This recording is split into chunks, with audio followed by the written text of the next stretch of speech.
এরপরে প্রশ্ন হচ্ছে, কোনো মেয়ে বা ছেলে বিয়ের আগে রব্বি হাবলি মিনাস সালিহিন, হে আমার রব নেককার সন্তান দান করো, এটা কি বলার সুযোগ আছে?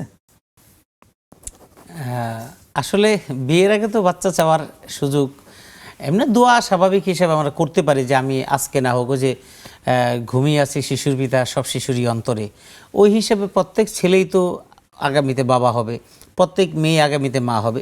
এই অর্থে যদি সে যদি দোয়া করে যে আল্লাহ আমি এখন এই অবস্থা আছে, আমি একসময় বিয়ে করব, আমাকে যেন একটা নেক সন্তান দেয়, এই দোয়ার আগে দোয়া করতে হবে রব্বানা হাবলানা মিন আজওয়াজিনা ওয়া যুররিয়াতিনা কুররাতা আইন।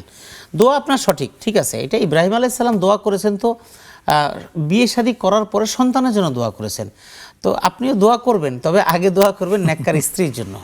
ওই নেককার স্ত্রীর দোয়ার সাথেই কিন্তু ওখানে রব্বানা হাবলানা মিন আজওয়াজিনা ওয়া যুররিয়াতিনা, কিন্তু ওখানে একটা শব্দ আছে, এই যুররিয়াত মানে হলো সন্তান সন্ততি, এবং সেখানে সুন্দরভাবে বলা আছে কুররাতা আইন, চক্ষু শীতল করে দেয় এমন সন্তানের কথা।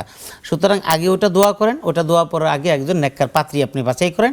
আবার একজন পাত্রী যদি হন তাহলে আপনি এই দোয়া বেশি বেশি করে একজন নেককার পাত্রকে আপনি আপনার জন্য আল্লাহর কাছে চান। এরপরে রব্বি হাবলি মিনাস সালিহিন রব্বি লা তাজারনি ফারদা ওয়া আনতা খায়রুল ওয়ারিসিন, জাকারিয়া আলাইহিস সালাম যে দোয়া করেছিলেন, এরকম যত দোয়া আছে সব দোয়া আপনি করতে পারেন ইনশাআল্লাহ, কোনো রকমের বাধা কিংবা বিধিনিষেধ নেই।